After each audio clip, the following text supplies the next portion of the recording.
नमस्कार मित्रों, धर्म मीमांसा में आप सबका स्वागत है। कृष्णाय वासुदेवाय हरे परमात्मने प्रणतः क्लेशनाशाय गोविंदाय नमो नमः।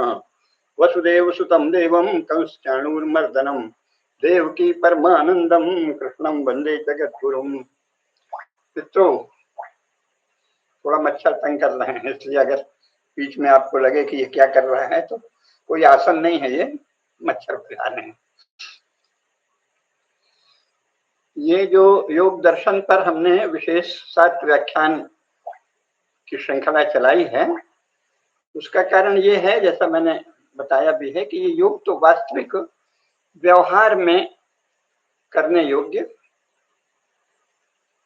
एक पूरा विधान है।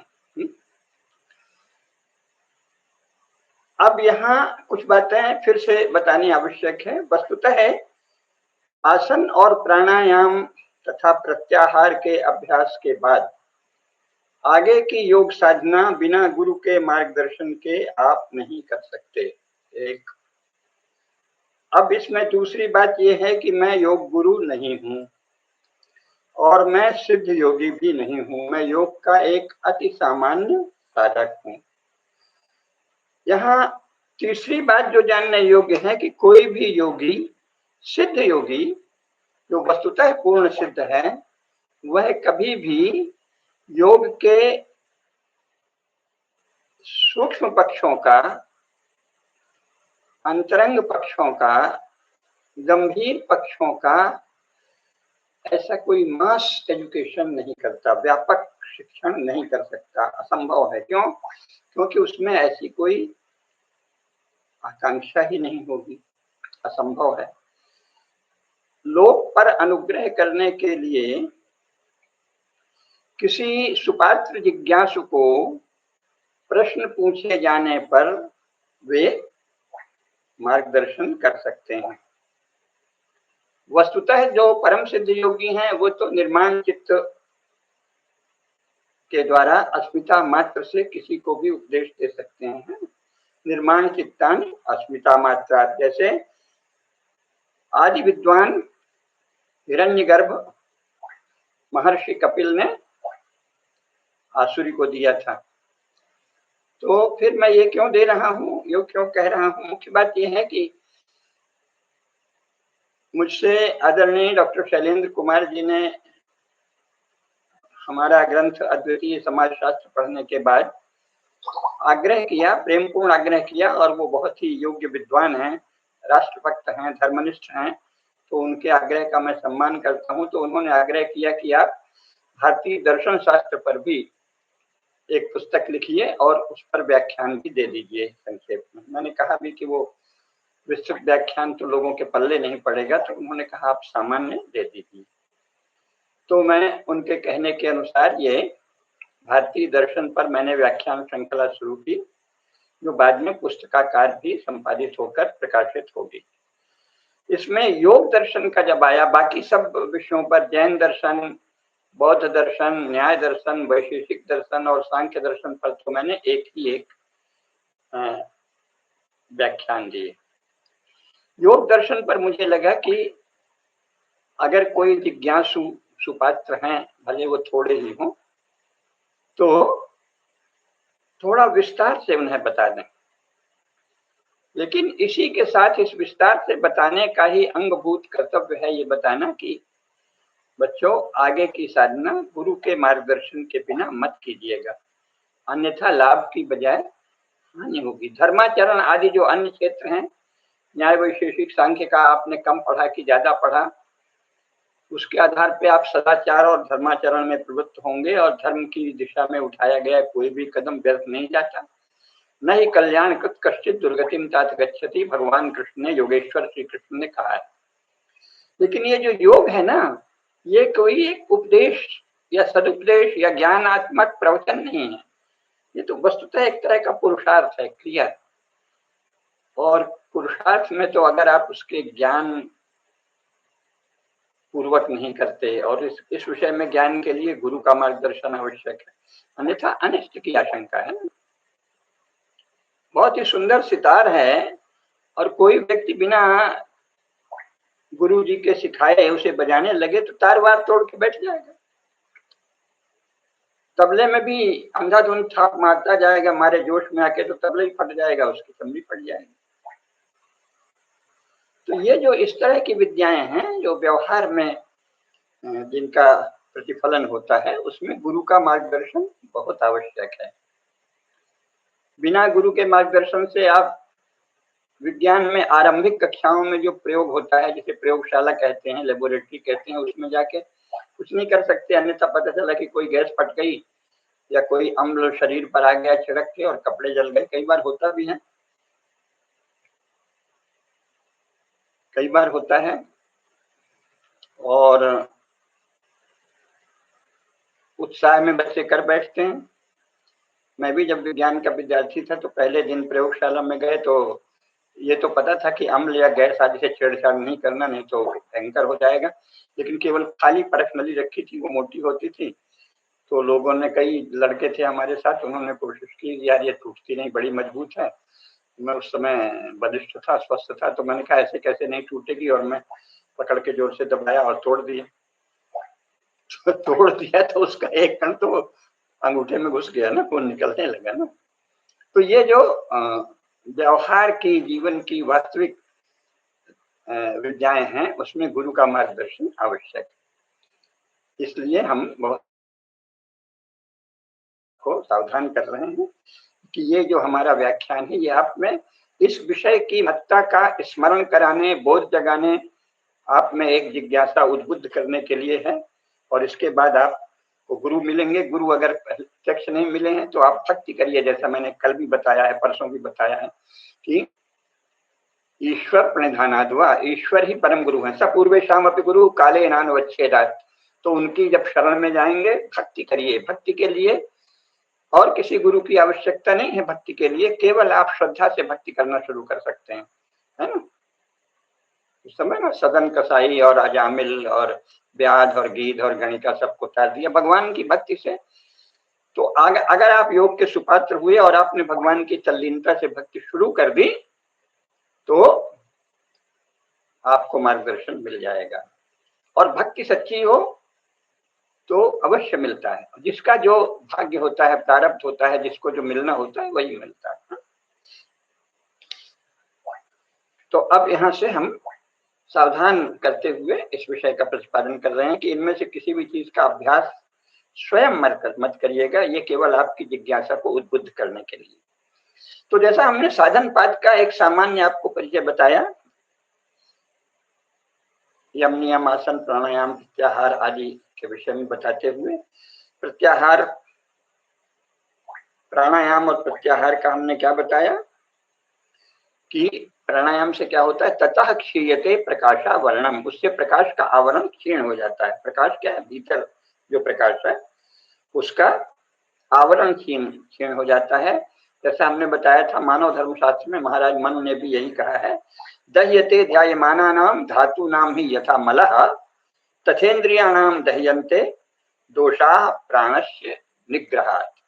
जैसे कि किसी धातु को अग्नि में तपाया जाता है तो उसका कचरा, सोना भी तपाते हैं, चांदी भी तपाते हैं, तो उसका मल जो है वो जल जाता है और शुद्ध निकल जाता है धातु। उसी प्रकार प्राण के निग्रह से, प्राणा तस्मिन् सति श्वास प्रश्वासयोर गति विच्छेदा प्राणायाम, प्राण पर वशीकरण करने से, प्राण का वशीकार करने से इंद्रियों के जो दोष हैं वो जल जाते हैं, पूरी तरह समाप्त हो जाते हैं। तब क्या होता है, जब आपने इस तरह से प्राणों पर निग्रह पा लिया, प्राणायाम के अभ्यास से अशुद्धि का क्षय कर दिया, तथा क्षीयते प्रकाशा वर्णम, तो फिर स्व विषय असंप्रयोगे चित्तस्य स्वरूपानुकार एवं चित्तस्य स्वरूपानुकार इंद्रियाणाम प्रत्याहार, वो हमने बताया था। इससे भी क्या होता है, तथा परमावश्यते इंद्रियाणाम, प्रत्याहार के अभ्यास से क्या होता है, बाहर की ओर न जाके जब भीतर की ओर इंद्रियों का मुड़ना हो गया, आप में उसका सूक्ष्म संवेदन के प्रति सजगता हो गई, बोध हो गया, तो ततः परमा वश्यते इंद्रियाणाम, उससे इंद्रियों का परम वशीकार होता है। ध्यान रहे, योग मार्ग में प्रवृत्त होने का ये आरंभिक बिंदु है। अभी तक आप उसकी तैयारी कर रहे थे, आसन से आपने ये कोशिश की कि शरीर सुदृढ़ रहे तो घंटों बैठ सके, है ना, कम से कम 3.25 साढ़े 3 घंटे रोज बैठे बिना तो कोई योग साधना नहीं होती। तो प्रारंभ में आपने 15 मिनट किया, फिर 45 मिनट तक, तो 1 वर्ष तक नियमित अभ्यास की, कम से कम 45 मिनट अभ्यास रहे। मैंने बहुत ही किशोरावस्था से उसका किया था, तभी होते हैं, वर्षों लगते हैं इसमें। ये जन्म जन्मांतर की यात्रा है, कोई इसी जन्म में सिद्ध हो जाएगा, कोई अगले में। तो इसमें उत्साह रहे, पुरुषार्थ का संकल्प रहे और धैर्य रहे, तभी होता है। तो 45 मिनट का अभ्यास करने के बाद, और फिर जब आपको और लगे कि अभ्यास हो गया है, गुरु का सानिध्य और मार्गदर्शन भी मिल गया है, तो 3.25 साढ़े 3 घंटे तक का अभ्यास आप कई दिनों तक जब करेंगे, जप आदि करेंगे, तो आपको प्रत्याहार भी सिद्ध हो जाएगा। प्राणायाम के बाद आसन, प्राणायाम और प्रत्याहार सिद्ध होने पर इंद्रियों का परम वशीकार होता है, यानी इंद्रियां पूर्णतः आपके वश में है, स्ववश। हमारे यहाँ शास्त्रों में तो ये कहा है कि स्ववश भोग ही वस्तुतः भोग है। भोग के लिए भी स्ववश होना आवश्यक है ना। जैसे मैं इस हाथ से कुछ उठाना चाहता हूँ, ये सब कुछ भोग माना जाता है। कुछ खाना चाहता हूँ तो उसको, जब हमारी इंद्रियां स्ववश हैं, हम जो उठाना चाहते हैं वही उठाएंगे, जो खाना चाहते हैं वही खाएंगे, तभी वो भोग है। अगर हमारा जो भी मिल गया खा लिए, बाजार में कुछ प्रचार है खा लिए, तो उसको रोग कहते हैं। अवश्य भोग जो है उसको विकृति कहते हैं। स्ववश भोग ही भोग है। तो भोग तो स्ववश भोग ही भोग है, जब ये कहते हैं हमारा शास्त्र और हमारा हिंदू जीवन पद्धति में भी यही है कि भाई स्ववश होकर भोग करो। ये नहीं कि आप अवश हो गए, मैंने उसको ये देखा, उसका वो देखा, उसका नाक देखा, उसकी आंख देखी, उसका चेहरा देखा, मुक्त हो गए, तो आप कीट पतंग और भ्रमर आदि हैं, बहुत ही निकृष्ट हैं।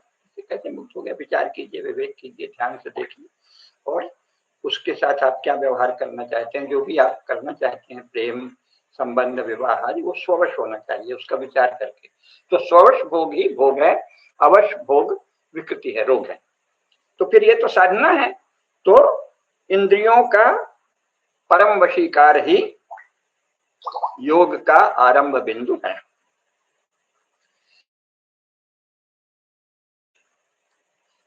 इंद्रियों का वशीकार या इंद्रिय जय क्या है, इस पर भी अलग अलग आचार्यों की मान्यताएं हैं, भिन्नताएं हैं।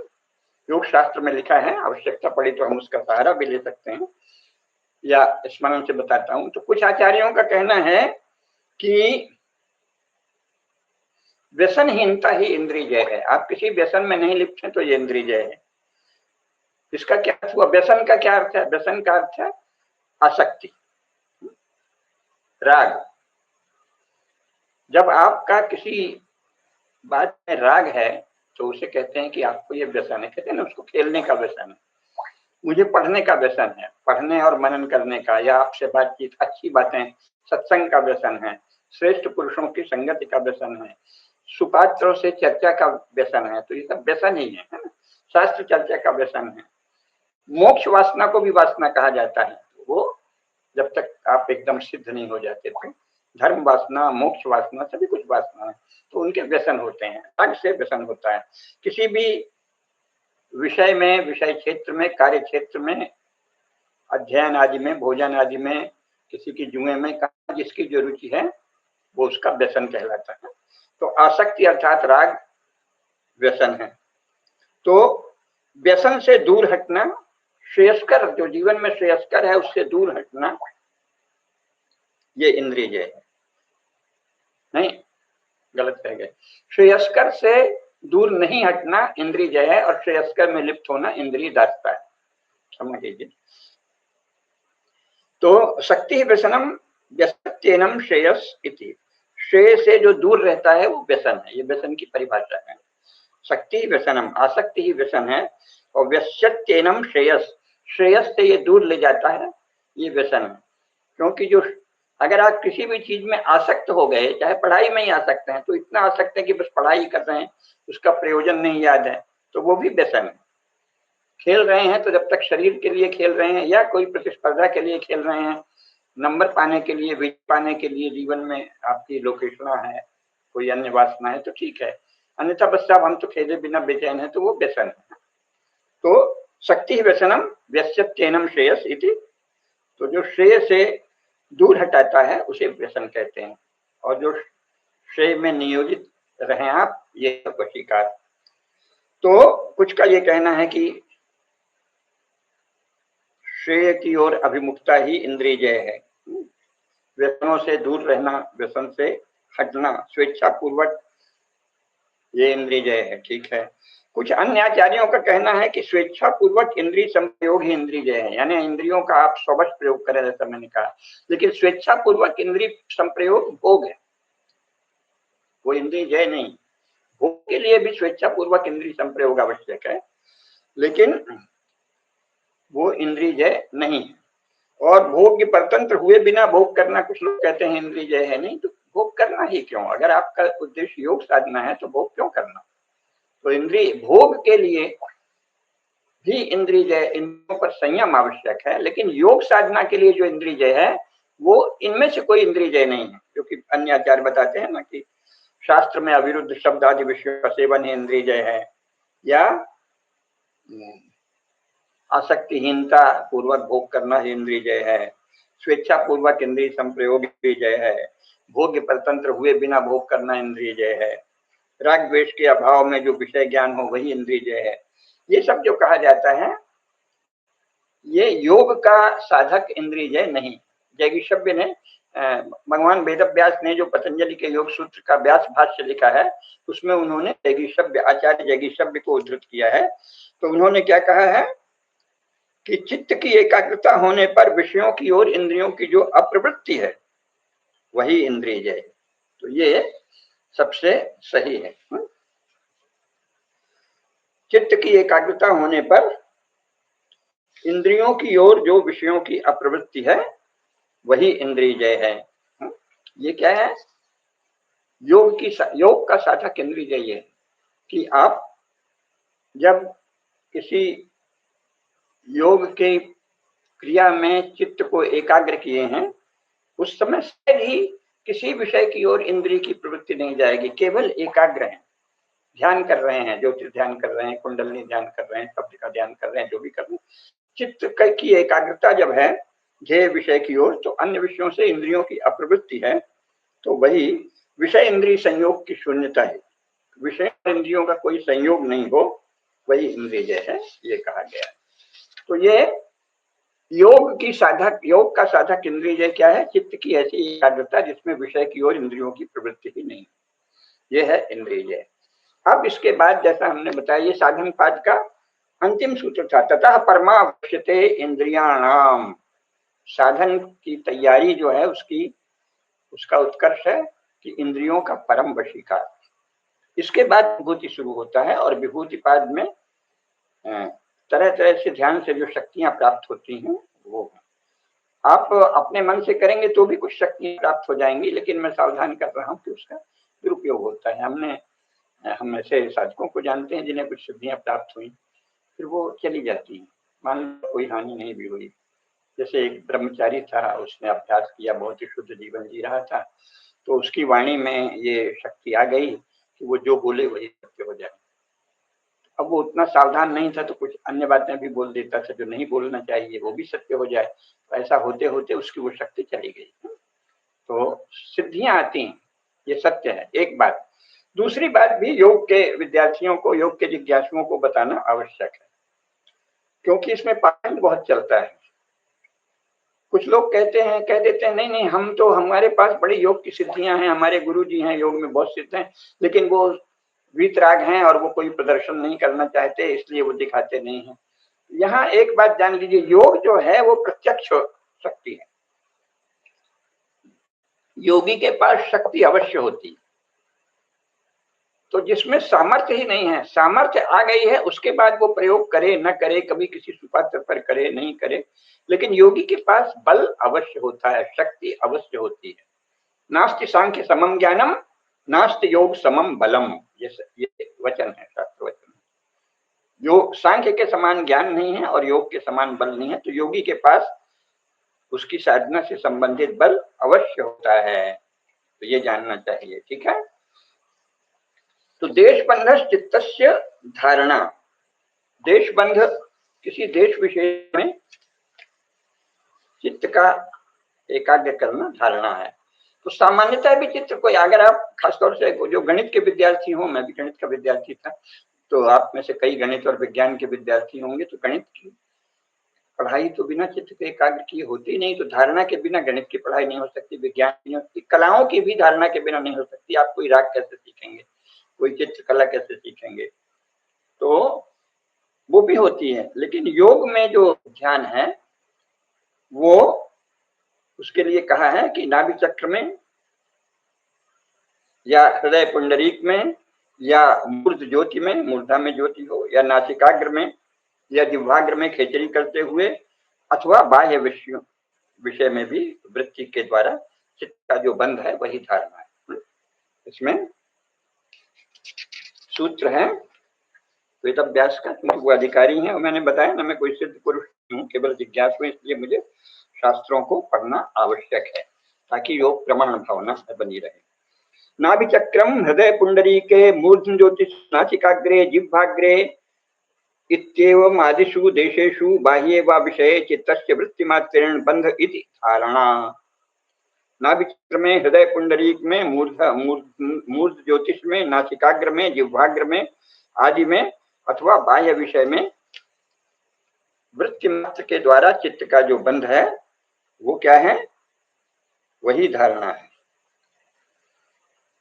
तो आध्यात्मिक देश में अनुभव के द्वारा भी चित्तबद्ध होता है, और बाह्य देश में, तो बाह्य जो है दो प्रकार से होती है धारणाएं, तत्व ज्ञान में होती है या वैषयिक होती है।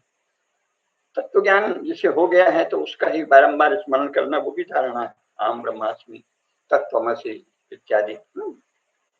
और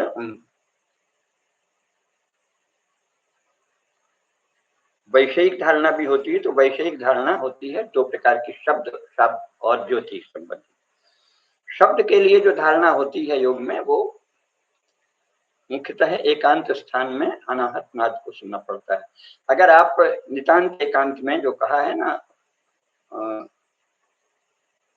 नदियों के तट पर अथवा एकांत गुफाओं में, गह्वरे च नदी, संगमे च नदी नाम है ना, गह्वर में, गुफा में, नदियों के संगम में, नदियों के शांत स्थान जहाँ हो, वहाँ जो नदी का प्रवाह बनता है, उसमें कहीं भी आप जब ध्यान करते हैं, या वो सबसे अच्छा है एकांत स्थान में, निशब्द स्थान में जब आप ध्यान करते हैं, थोड़े दिन ध्यान करते हैं, प्रारंभ का विद्यार्थी भी आसन प्राणायाम आदि करने के बाद, तो उसको कुछ दिनों के अभ्यास के बाद कुछ शब्द सुनाई पड़ते हैं। वो शब्द घंटी होगी, घंटी बज रही है, घंटा बज रहा है, शंख बज रहा है, इस तरह से, या बादल गरज रहे हैं, ये सब तरह तरह की आती है। तो वो सब अनाहत नाद है, जो बहुत ही शांत चित्त में अचानक ध्यान करने पर सुनाई पड़ते हैं। तो उसी पर ध्यान केंद्रित करना, अनाहत नाद पर ध्यान को केंद्रित करना भी धारणा का प्रारंभ है। तो ध्यान करते करते उसमें कहा है कि नाद से बिंदु और बिंदु से मन की ओर जाते हैं।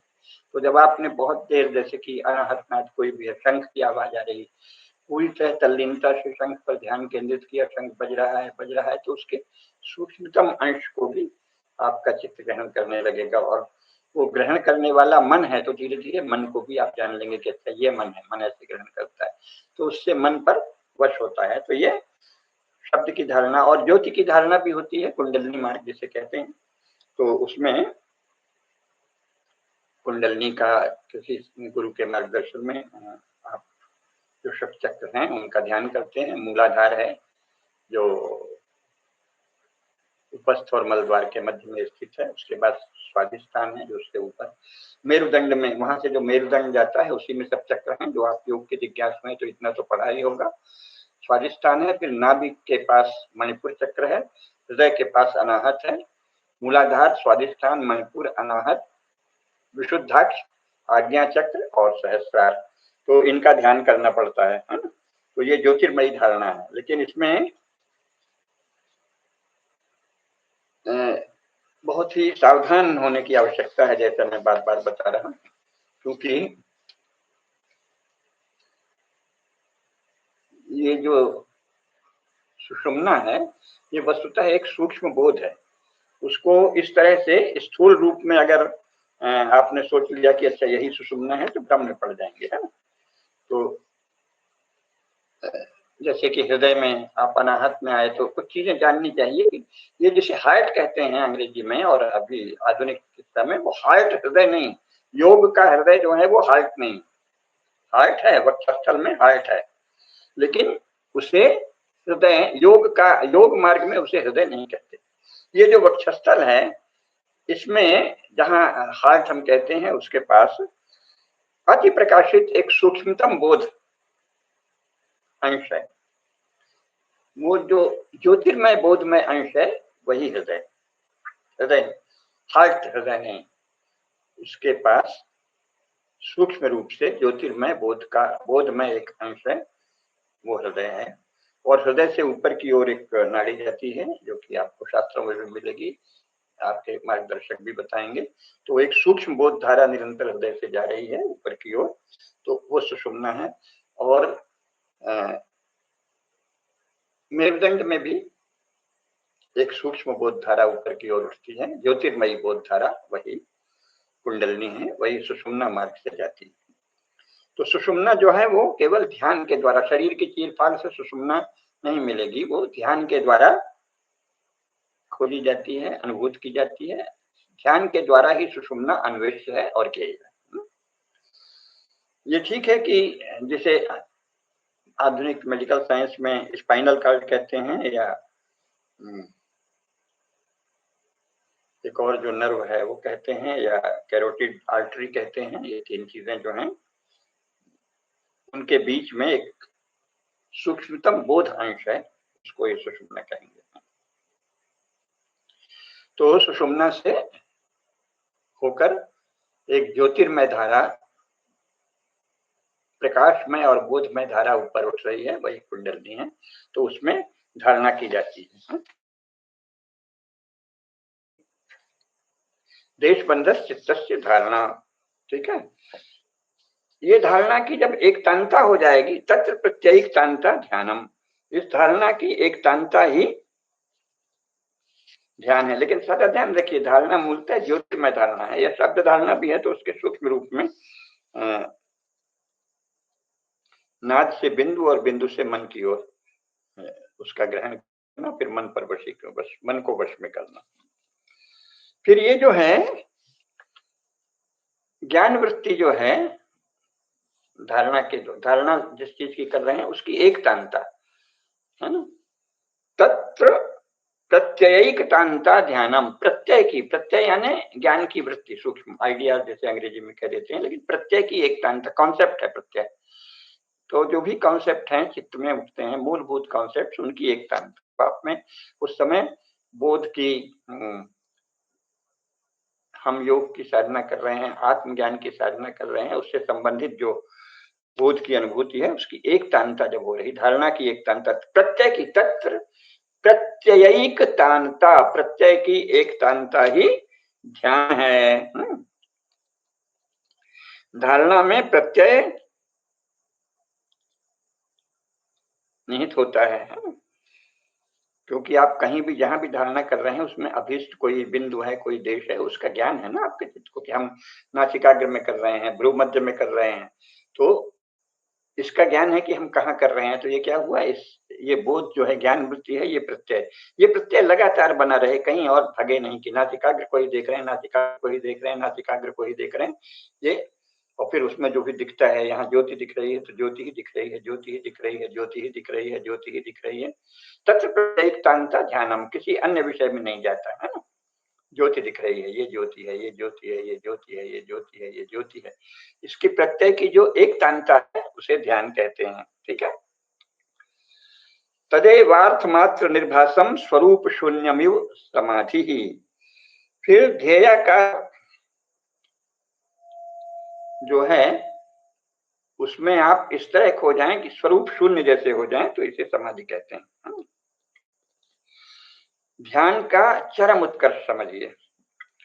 समाधि क्या हुई, ध्यान का, यानी आप देख रहे हैं, देख रहे हैं, देख रहे हैं, पहले आप स्मरण रख रहे हैं, प्रत्यय की एक तांता है, ये ध्यान है। आप जो अभ्यास करेंगे तो जान लेंगे, कुछ देर में आपको कुछ होश ही नहीं रहेगा कि मैं देख रहा हूं, मैं देख रहा हूं, बल्कि केवल आपको वो दिख रहा है। पहले आपको ये ध्यान रहेगा कि मैं ज्योति को देख रहा हूं, मैं कुंडलनी को देख रहा हूं, मैं कुंडलनी को देख रहा हूं। इसके बाद केवल आपको कुंडलनी दिख रही है, ये ध्यान नहीं होगा कि मैं देख, स्वरूप शून्यमिव, कुंडलनी ही ज्योतिर्मय उठती हुई धारा दिख रही है। ये यहाँ पर केवल एक ज्योति दिख रही है, इसे ध्यान कहते हैं, समाधि कहते हैं। जब स्वरूप शून्यमिव समाधि, तदेवार्थ मात्र निर्भासम स्वरूप शून्यमिव समाधि।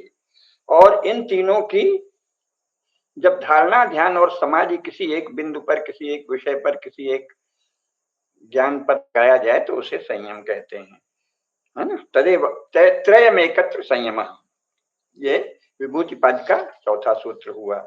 इससे क्या होता है, मैंने पहले इसके थोड़ा संक्षेप में पहले भी बताया, तद्दया प्रज्ञा लोक, उससे प्रज्ञा लोक होता है, आपके ऊपर प्रज्ञा चढ़ती है, ज्योतिर्मय प्रज्ञा ढलने लगती है। फिर उसमें तस्य भूमि शिव विनियोग, अलग अलग भूमियों में संयम करना चाहिए। संयम का विनियोग चित्त की जो भूमि है उसमें और उससे उच्चतर भूमि में करना चाहिए, है ना। तो ये करना पड़ता है। यहाँ फिर वो बता देते हैं कि त्रय मंत्रंग पूर्वेभ्य, पहले जो आसन प्राणायाम, यम नियम आसन प्राणायाम और प्रत्याहार, ये 5 बातें बता दी गई, ये बहिरंग हैं। अब ये अंतरंग है, त्रय मंत्रंगम पूर्वेभ्य, इन 5 के बाद ये इनका अंतरंग है। तो लेकिन निर्बीज समाधि से तदपि बहिरंगम निर्बीजस्य, है ना, ये 8वां सूत्र है। त्रय मंत्रंग पूर्वेभ्य 7वां सूत्र है विभूतिपाद का, तदपि बहिरंगम निर्बीजस्य, निर्बीज समाधि का ये 8वां सूत्र बताता है कि ये निर्बीज समाधि का बहिरंग है। यानी जो इतना धारणा, ध्यान और समाधि है, ये यम नियम आसन प्राणायाम और प्रत्याहार की अंतरंग है। यानी यम नियम आसन प्राणायाम और प्रत्याहार इसके लिए बहिरंग है। लेकिन निर्बीज समाधि की तुलना में ये सबीज समाधि भी बहिरंग है। बहुत सूक्ष्म बात है, और जो योग के वास्तविक विद्यार्थी हैं, जिज्ञासु हैं, वही समझेंगे, है ना। तो धारणा, ध्यान, समाधि भी पहले की तुलना में, यम नियम आसन प्राणायाम प्रत्याहार की तुलना में अंतरंग है, परंतु निर्बीज समाधि की तुलना में यह सबीज समाधि भी बहिरंग है। तदपि बहिरंगम निर्बीजस्य। अब इसके बाद से सूक्ष्म ज्ञान आता है, जो योग शास्त्र में आवश्यक है, उसके बिना आप कुछ नहीं जानेंगे।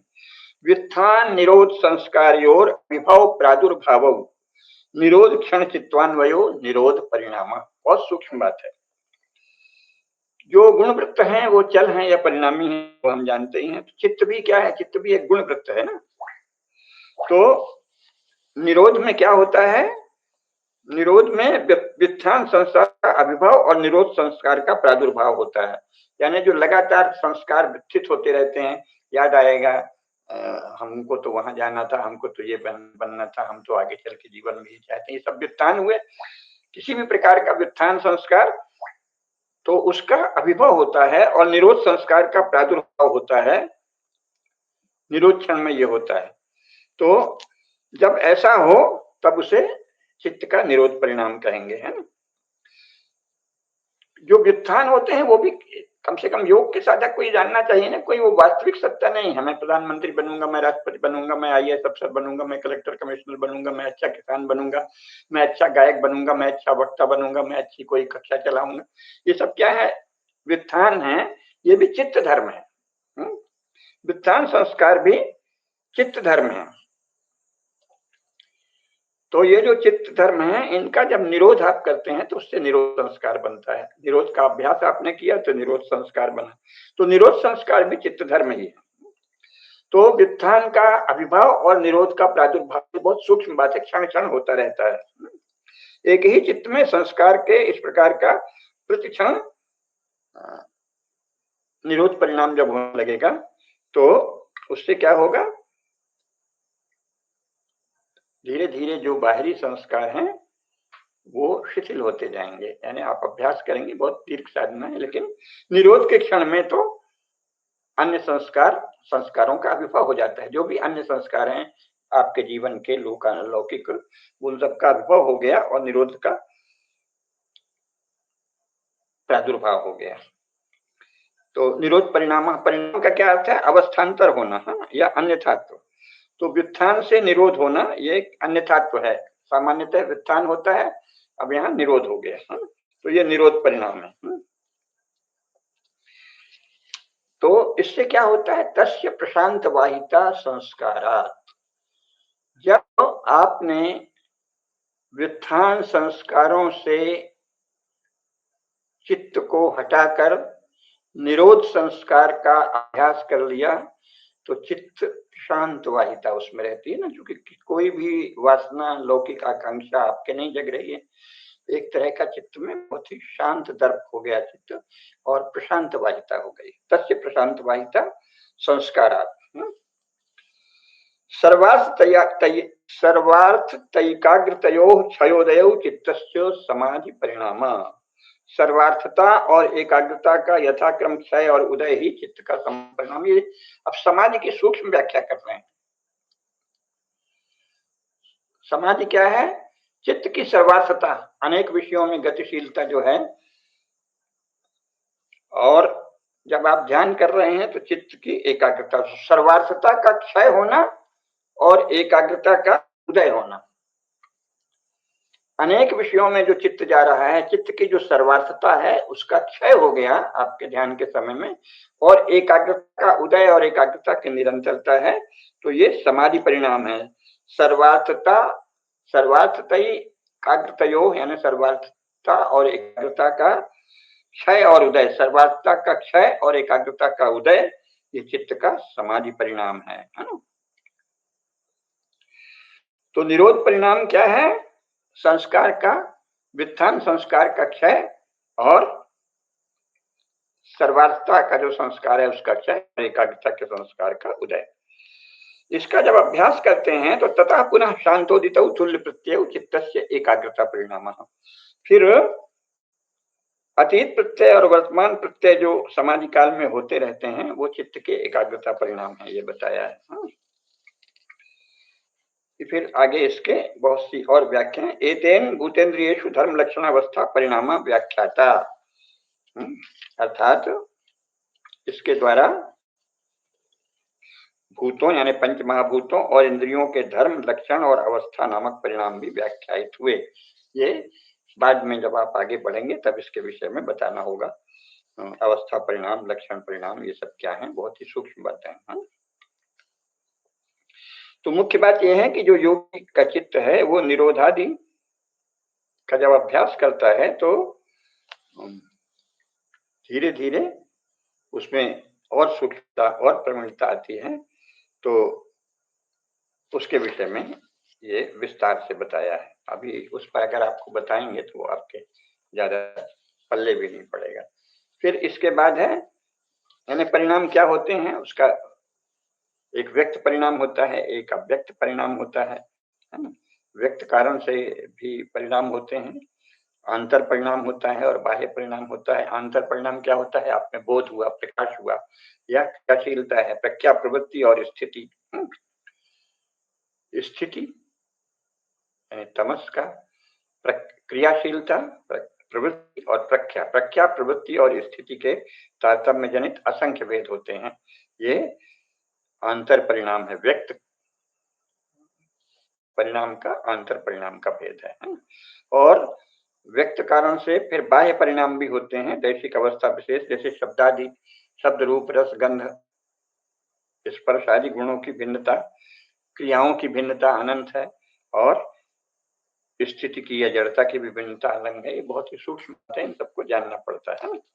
अव्यक्त भाव में भी विश्व रहता है, इसीलिए सांख्य में अत्यंत नाश स्वीकृत नहीं होता। माने जब त्रिगुण जिसे लय कहते हैं वो मूल प्रधान प्रकृति में सिमट जाते हैं। तो ये सब उस स्तर के विस्तार हैं जिनको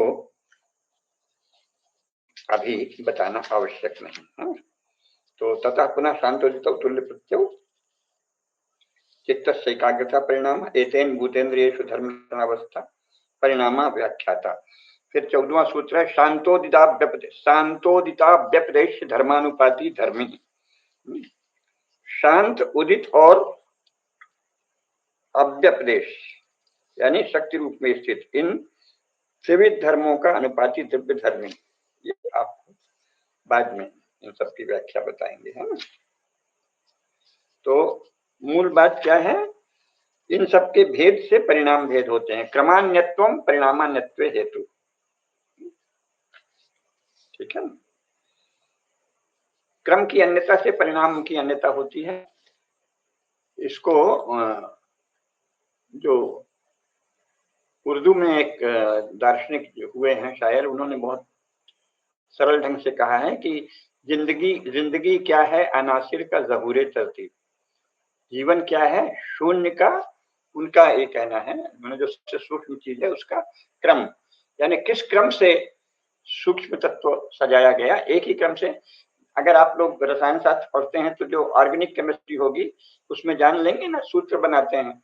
तो अगर आपने कार्बन का ऐसा उसकी एक श्रृंखला बनाई तो वो कोयला बनेगा, उसी सी की कार्बन की अन्य श्रृंखला बनाई, अन्य श्रृंखला जब हो जाती है किसी तत्व में तो वो हीरा बन जाता है। हीरे में भी कार्बन है और कोयले में भी कार्बन है, कोयले में भी कार्बन की श्रृंखला है, हीरे में भी कार्बन की श्रृंखला है, दोनों की कार्बन की श्रृंखला भिन्न है। रसायन शास्त्र के विद्यार्थी अच्छे से जानते हैं, है ना। तो क्रमान्यत्वम परिणामान्यत्व हेतु, क्रम के भेद से परिणाम। कार्बन है, कार्बन की श्रृंखला का एक परिणाम कोयला है, कार्बन की श्रृंखला का दूसरा परिणाम हीरा है। क्रमान्यत्वम परिणामान्यत्व हेतु। इसीलिए जो आजकल डीएनए आदि की बात करने लगे हैं प्राय अज्ञानी लोग हैं, तो आपके डीएनए में तो क्या है, फास्फोरस है, कुछ और चीजें हैं, उनका एक क्रम और दूसरे क्रम से बहुत भेद है, तो पता नहीं कहां से चला दिया। दो व्यक्तियों का डीएनए अलग होता है, एक ही परिवार के दो बच्चों का डीएनए अलग हो जाएगा। डीएनए का किस स्तर पे जाएंगे, अगर मोटा डीएनए का एक प्रारूप मुख्य जो है उससे करेंगे तो पता चल जाएगा कि ये किस वंश का है, लेकिन उसके और भी सूक्ष्म भेद हैं, वो अभी विज्ञान का विषय है। लेकिन उसमें क्रोमोसोम्स हैं, क्रोमोसोम्स का कितना सूक्ष्म आप अध्ययन करेंगे, जो भी उसमें शुक्राणु जो है उसमें जो जिस प्रकार की संरचना है उसके संरचना के भेद से परिणाम भेद होता है। तभी तो दो भाई बहन भी एकदम एक से नहीं होते ना, तो यहाँ तक कि दो जुड़वा भाई भी एक से नहीं होते, बहुत बारीक भेद है। क्रमान्यत्वम परिणामान्यत्व हेतु, क्रम की अन्यता से परिणाम की अन्यता होती है। तो जब परिणाम त्रय संयमात अतीतानागत ज्ञानम, जब आप योग विद्या में अब आगे जो बता रहे हैं केवल जानकारी के लिए, आप इसका अभ्यास नहीं कर सकते, करने में आप असमर्थ हैं, कोई मूर्खता मत करिए, तो हम जल्दी जल्दी बताएंगे, है ना। परिणाम त्रय में संयम करने से अतीत और अनागत विषय का ज्ञान होता है। धर्म, लक्षण और अवस्था, ये तीन परिणाम है ना, किसी भी वस्तु तत्व के तीन परिणाम होते हैं, एक तो उसका धर्म क्या है, उसका लक्षण क्या है, उसकी अवस्था क्या है। इन तीनों में परिणाम होने पर परिणाम त्रय संयमात अतीत अनागत ज्ञानम, अतीत और अनागत का ज्ञान होता है, योगियों को होता है, सिद्धों को होता है, मुझे नहीं है। किसी एकाध विषय में बहुत ध्यान से करें तो शायद थोड़ा हो जाए।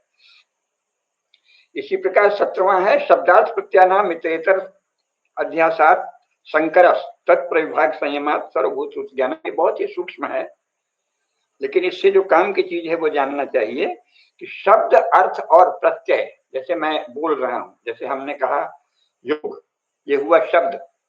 अब योग का न्याय दर्शन में अलग अर्थ है, वैशेषिक दर्शन में अलग अर्थ है, और योग दर्शन में जहां समाज से संबंध है वहां अलग अर्थ है। शब्द है और फिर शब्द का अर्थ है और फिर प्रत्यय है उस अर्थ के भीतर, तो शब्द, अर्थ और प्रत्यय का प्रायः संकलन हो जाता है। जैसे हमने योग कहा, तो अब जैसा आपको अभ्यास है योग से, आप योग शब्द से आप उसका अर्थ और उसका प्रत्यय वो ले लेंगे जो आपके ज्ञान में है, अथवा जो आपको बताया गया है कि इस विषय हम इस समय हम योग दर्शन के अर्थ में योग बोल रहे हैं, अगर आप विद्यार्थी हैं तो जान लेंगे, और हम न्याय दर्शन पर बोल रहे हैं तो उसे भी जान लेंगे। तो शब्द, अर्थ और प्रत्यय के संकरण के कारण सामान्यतः है हम लोग ये जान ही नहीं पाते कि क्या है। जैसे समाजवाद चल गया, किसी ने राजनेता ने नारा उछाल दिया, अब लोग उसका अर्थ ही नहीं जानते। भी समाजवाद एक शब्द है, उसका अर्थ क्या है, सबके अर्थ अलग अलग।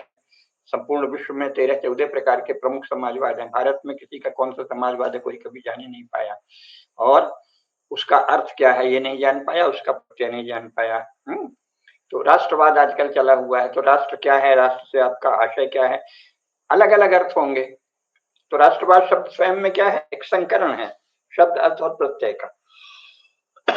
अगर शब्द, अर्थ और प्रत्यय तीनों का भेद करके उसे बारीकी से समझाया नहीं गया तो आप कुछ नहीं समझेंगे, लेकिन नहीं समझते। लोक मानस प्राय ऐसे ही बहता है, हम राष्ट्रवादी हैं, हम राष्ट्रवादी हैं, हम समाजवादी हैं, हम फलानावादी हैं, हम ढेकानावादी, हम अद्वैतवादी हैं, हम द्वैतवादी हैं, हम त्रैतवादी हैं। शब्दार्थ प्रत्ययानाम इतरेतर अध्यासात संकर। शब्द, अर्थ और प्रत्यय का इतरेतर अध्यास होने से संकरण हो जाता है। अगर उनके प्रविभाग में त्रयमेकत्व संयमा वाला संयम किया जाए तो क्या होता है, सभी प्राणियों के उच्चरित शब्दों का ज्ञान हो सकता है। सर्वभूत ऋतक ज्ञानम शब्दार्थ प्रत्यानाम इतरेतराध्यासात संकरः तत्प्रविभाग संयमात सर्वभूत ऋत ज्ञानम। इसमें बहुत है शब्द, यानी जो आप उच्चरित शब्द है, अर्थ है उस शब्द से जो अभिप्रेत है, और प्रत्यय क्या है, उस अर्थ का मनोगत स्वरूप क्या है या वक्ता के मन का भाव क्या है, और शब्द को सुनकर श्रोता के भीतर कौन सा अर्थ ज्ञानोदित होता है। इन तीनों का प्रायः संकरण होता है जीवन में। जीवन इसी संकरण से चलता है। योगी जब उनके प्रविभाग में संयम करता है तो उसे सभी प्राणियों के जो सर्वभूत ऋतक ज्ञानम है ना, सभी प्राणियों के उच्चरित शब्द का अर्थ जान लेगा वो। ये बैल बोल रहा है, से सिंह दहाड़ रहा है, तो उस दहाड़ का अर्थ क्या है, क्योंकि इसे जान लेगा। सामान्य जो परिचित है उससे तो जो लोग अपना अपना जैसे कोई गाय बैल को पालता है तो कुछ अर्थ तो जान ही लेता है, इसीलिए कि वो उसमें रोज रोज ध्यान देता है। संयम का वहां भी महत्व है ना, गाय ये कह रही है ना। बच्चा जब अमूर्त किस्म का रुदन करता है तो सबसे पहले माँ उसमें संयम करती है, चित्त को एकाग्र करती है, तो फट से जान लेती है, अच्छा इसको दूध चाहिए, इसको भूख लगी है, अच्छा इसको गर्मी हो रही है। तो ये क्या है, संयम से उसका ज्ञान हो जाता है ना। शब्दार्थ प्रत्यानाम इतरेतर संकरस तत्प्रयोग संयमात सर्वभूत ऋतक ज्ञानम। ये बहुत आगे की बात है। इसके बाद क्या है,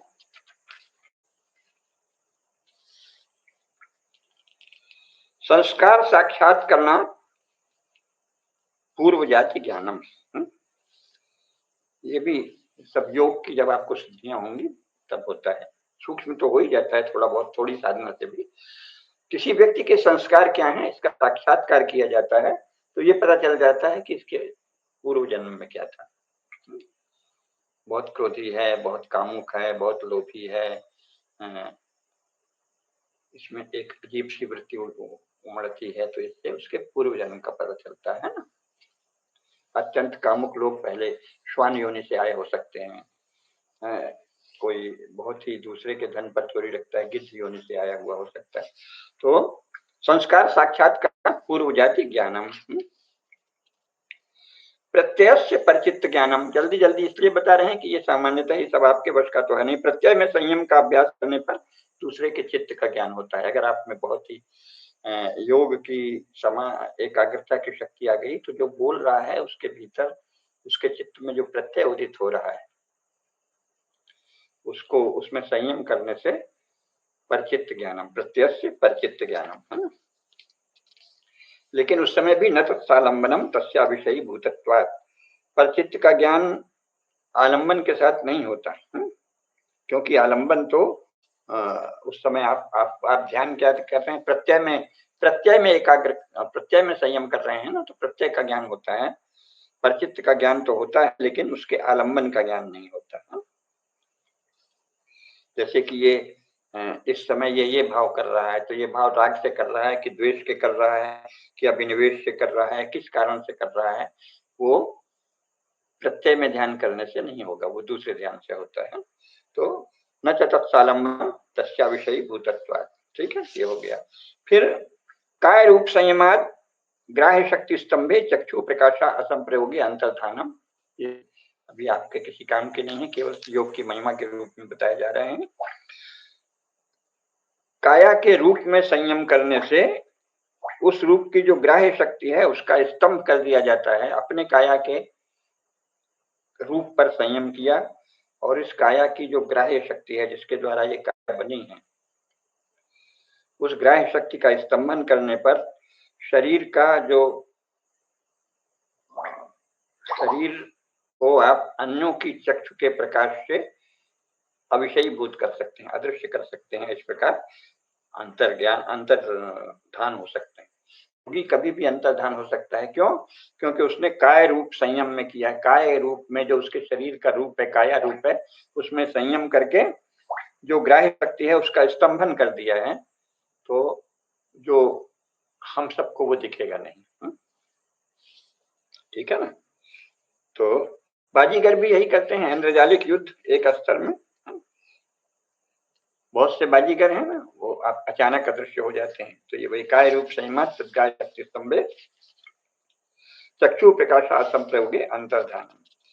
फिर सोपक्रमम निरुपक्रमम चक्रम तत्संयमाद अपरांत ज्ञानम वरिष्ठेभ्यो वा। कर्म जो है वो सोपक्रम और निरुपक्रम होते हैं, उनमें संयम करने से अथवा अरिष्टों से भी मृत्यु का ज्ञान हो जाता है कि कब मृत्यु होगी।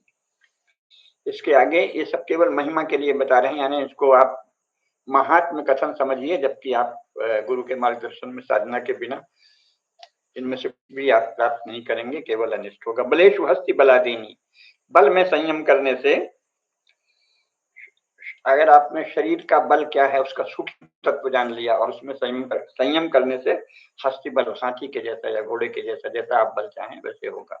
आप देखिए कोई साधारण शरीर दिखने वाला योगी, फिर उससे कोई पहलवान अगर युद्ध के लिए आए और वो उस समय सोच ले, कौतुक में ही, क्रीड़ा के लिए ही अगर करेगा तो उसमें बहुत बल आ जाएगा। स्वामी रामदेव जी कई बार बड़े पहलवानों से लड़ते हैं, तो क्या होता है, बल में संयम करने से हस्ती बल आदि प्राप्त हो जाता है उतनी देर।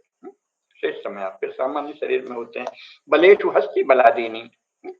इसी प्रकार प्रत्यालोक न्यासात सूक्ष्म व्यवहित विप्रकृष्ट ज्ञानम, चित्त की एक ज्योतिषमती प्रवृत्ति है, उसका जो सात्विक प्रकाश है उस पर जब आप प्रयोग करते हैं तो उसके तत्व को जान जाएंगे, है ना।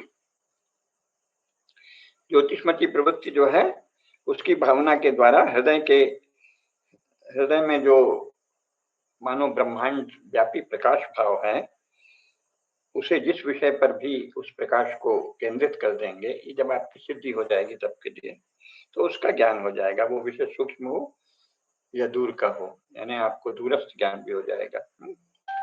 तो उसका ज्ञान प्राप्त होगा। जैसे कि क्लेरोवायंस आदि उसका प्रारंभिक रूप है। विप्रकृष्ट यानी कोई दूरस्थ ज्ञान भी हो जाएगा, बहुत दूर कोई बैठा है उसके विषय में भी आप जान सकते हैं, निकट का भी जान सकते हैं। ये सब सिद्धियों के रूप है। भुवन ज्ञानम सूर्य संयमत, सूर्य में जब संयम किया जाता है तो भुवन का ज्ञान हो जाता है। व्यास योग दर्शन के व्यास भाष्य में इसका बहुत ही विस्तार से दिया हुआ है। भुवन का, सूर्य में संयम करने से जो भुवन ज्ञान होता है उसका योगियों ने जो भी साक्षात किया है उसको दिया है। भुवन का प्रस्तार सप्तलोक समूह है। उसमें अभी जैसे मेरु पृष्ठ तक भुवन लोक है, फिर ध्रुव है, ग्रह है, नक्षत्र है, तारा है, अंतरिक्ष लोक है, सप्तद्वीपा बसमती पृथ्वी है, इन सबका ज्ञान हो जाता है। बहुत ही विस्तार से है। और जैसे हमने बताया, किसी सिद्ध पुरुष ने किसी जिज्ञासु को जो बताया, फिर उसने स्मरण शक्ति से जो लिखा, उस तरह का है। चंद्रे तारा व्यूह ज्ञानम, चंद्रमा में संयम करने से तारा व्यूह का, ताराओं के समूह का ज्ञान हो जाता है ना। ये बहुत सारे योगियों को होता है। कंठकूपे क्षुत् पिपासा निवृत्ति, कंठकूप में अगर संयम किया जाए तो भूख और प्यास से निवृत्ति हो जाती है। इसी प्रकार कूर्म नाड्याम, कूप के नीचे एक यहाँ पर कूर्म नाड़ी है, कूर्माकार नाड़ी है, उसमें संयम करने से स्थिर पद का लाभ होता है। आप जैसे सांप है या गो है, एकदम घंटों कई बार बैठे रहते हैं ना। सेना में, शिवाजी की सेना में बहुत वर्णन है, उसने गो बांध के फेंकी तो वो गो जाके वहां रुक गई और फिर रस्सी से सैनिक चढ़ गए।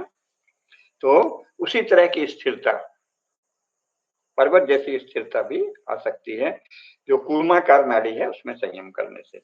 मूर्त ज्योतिष, अगर आपने अपनी मूर्धा में एक ज्योति है, ज्योति मंडल है, उसमें ध्यान किया तो आपको सिद्ध पुरुष दिखने लगेंगे, है। बहुत सारे जो लोक और पृथ्वी के अंतरिक्ष आदि में घूम रहे सिद्ध दिखने लगेंगे। प्रातिभाद व सर्वम, किसी किसी को संयम साधना का अभ्यास करने से ऐसी प्रतिभा उदित हो जाती है कि सभी ज्ञान हो जाता है। प्रातिभ ज्ञान भी एक तारक ज्ञान है, उसमें प्रातिभाद व सर्वम, प्रतिभा नाम तारकम, तद विवेकजस्य ज्ञानस्य पूर्व रूपम यथोदय प्रभा भास्करस्य तेन व सर्वमेव जानाति योगी प्रातिभस्य ज्ञानस्योत्पत्तात् इति। प्रातिभ ज्ञान से सब कुछ जानते हैं। प्रातिभ ज्ञान तारक नामक ज्ञान होता है। ये विवेकज ज्ञान का पूर्व रूप है। जैसे कि सूर्योदय की पहले उषा है प्रभा, और उसके द्वारा योगी सब जान लेते हैं। प्रातिभ ज्ञान साधना करते करते आता है। हृदय चित्त संबित, हृदय में संयम करने से चित्त का संबित होता है, यानी चित्त का विज्ञान, चित्त का स्वरूप क्या है, चित्त क्या है। संबित का क्या अर्थ है? अभ्यंतर ज्ञान या चित्त का ही ज्ञान, चित्त का आंतरिक ज्ञान हो जाता है। हृदय में संयम करने पर बुद्धि परिणाम चित्तवृत्तियों का भी यथावत साक्षात्कार होता है। फिर सत्व पुरुषयो अत्यंता संकीर्णयो प्रत्याविशेषो भोगा परार्थत्वात् स्वार्थ संयम पुरुष ज्ञानम। ये और आगे की बहुत बातें हैं इस पर। फिर ये जान लीजिए कि इसमें बहुत सी सिद्धियां आती हैं, और योगी का लक्षण ये है कि उसके पास सिद्धि अवश्य होगी। जिसको सिद्धि नहीं प्राप्त है वो योगी नहीं है। योग किसी न किसी कई प्रकार की शक्तियां योगियों को निश्चित ही प्राप्त होती हैं। तो समान या ज्वलनम श्रोत्रकाशो संबंध संयमात दिव्यम श्रोत्रम, वो आप पुस्तक में पढ़ लीजिएगा। यहाँ उसके विवरण का कोई अधिक प्रयोजन नहीं है, हमने कुछ केवल एक झलक दी है ना। फिर इसके बाद बहिरकल्पिता वृत्ति महाविदेया तथा प्रकाशा वर्ण छाया। बाहर जो वृत्ति है धीरे धीरे आप शरीर के बाहर अकल्पित वृत्ति का नाम है महाविदेहा, उसमें उससे प्रकाश का आवरण क्षीण होता है। शरीर के बाहर मन का जो वृत्ति लाभ है वह धारणा यदि शरीर में स्थित मन की बहिर्वृत्ति से ही हो वो कल्पित कही जाती है। और शरीर निरपेक्ष अगर धारणा है तो वो अकल्पित कहते हैं। इसमें धारणा करना पड़ता है प्रकाश पूर्ण बुद्धि सत्व के द्वारा, तो धीरे धीरे आपके प्रकाश का आवरण क्षय हो जाता है और दिव्य प्रकाश ज्ञान का प्रकाश चित्त में छा जाता है। इसी प्रकार भूत जय कैसे होगा, अणिमा आदि शक्तियां कैसे प्राप्त होंगी, ततो अणिमादि प्रादुर्भाव काय संपत्त धर्मान विघात है ना, उससे अणिमादि का प्रादुर्भाव होता है और काय संपदा प्राप्त होती है और काय धर्म के अनभिघात की सिद्धि होती है। अर्थात काय योग की जब सिद्धि आएगी तो उसके शरीर को, उसकी क्रिया को कोई भी नहीं रोक सकती है। वो चाहे तो शिला में अनुप्रवेश कर जाए, चाहे तो किसी गीले पदार्थ से होकर निकल जाए, भीगेगा नहीं, ये सब योग। और आग में चला जाए तो जलाएगी नहीं, ऐसी सब सिद्धियां होती हैं। तो ये क्या है, काय धर्म से अनभिघात हो जाता है। काय संपत्ति क्या है, रूप लावण्य बल वज्र संगणनानि काय संपत्ति, रूप एक अद्वितीय रूप आ जाता है योगी को, और लावण्य आ जाता है उसके शरीर में, और वज्र संगणन आता है, अद्भुत शक्ति आती है। ये सब काय संपत्ति है। इसी प्रकार इंद्रिय जय कैसे होगा, प्रधान जय कैसे होगा, ये सब साधना। इसके बाद उसमें भी वैराग्य करते हैं, तद वैराग्याद अपि दोष बीज है कैवल्यम, तब जाके कैवल्य की सिद्धि होती है। यहाँ स्वयं पतंजल योग दर्शन में महर्षि पतंजलि ने सावधान किया है। 51वां सूत्र है, स्थान्युपनिमंत्रणे संगस्मया करणम पुनरनिष्ट प्रसंगात। विविध भांति की देव शक्तियां आपके पास आएंगी, यानी आपको वो सिद्धि प्राप्त होगी और वो आपको लुभाएंगे भी। स्थान यानी स्थानीय देवता, स्थान उपनिमंत्रणे संगस्मया करणम, लेकिन आप न तो उसमें लिप्त होइए और उनका निंदा भी मत करिए। देव शक्तियां है ना, इसमें भी मत करिए, ठीक है ना। न तो संग कीजिए और न ही इसमें तो करना ही चाहिए क्योंकि देव शक्तियां हैं, और संग मत करिए, नहीं तो फिर आप जीवन चक्र की, क्योंकि आपका उद्देश्य तो मोक्ष प्राप्त करना है, तो मोक्ष प्राप्त करने वाले को न तो देव शक्तियों के प्रति कोई इसमें का तो प्रश्न ही नहीं है, दिव्य शक्तियां हैं, और उनका संग भी नहीं करिए। स्थान निमंत्रणे संगस्मया करणम पुनरनिष्ट प्रसंगात। फिर आगे बताया क्षण तत्कम्यो संयमाद विवेकजम ज्ञानम। ये सब योग की अगली पीढ़ियां हैं। इसके बाद तारक ज्ञान होता है, तारकम सर्वविषयम सर्वथा विषयम क्रमम चेत विवेकजम ज्ञान। तारक ज्ञान, विवेक ज्ञान जो है वो तारक होता है, सर्व विषय होता है और सर्वथा विषय होता है और अक्रम होता है, एक साथ ही ज्ञान हो जाता है। सत्व पुरुषो शुद्धि साम्य कैवल्यम, बुद्धि सत्व और पुरुष का शुद्धि द्वारा साम्य होने पर कैवल्य होता है। ये अंत में विभूति पाद का अंतिम है। अब कैवल्य पाद पर कल थोड़ी सी चर्चा करेंगे, उसके बाद इसका समापन कर देंगे। आज यहीं रुकते हैं। धर्म की जय हो, अधर्म का नाश हो, प्राणों में सद्भावना हो, विश्व का कल्याण हो। नमः पार्वती पतये, हर हर महादेव।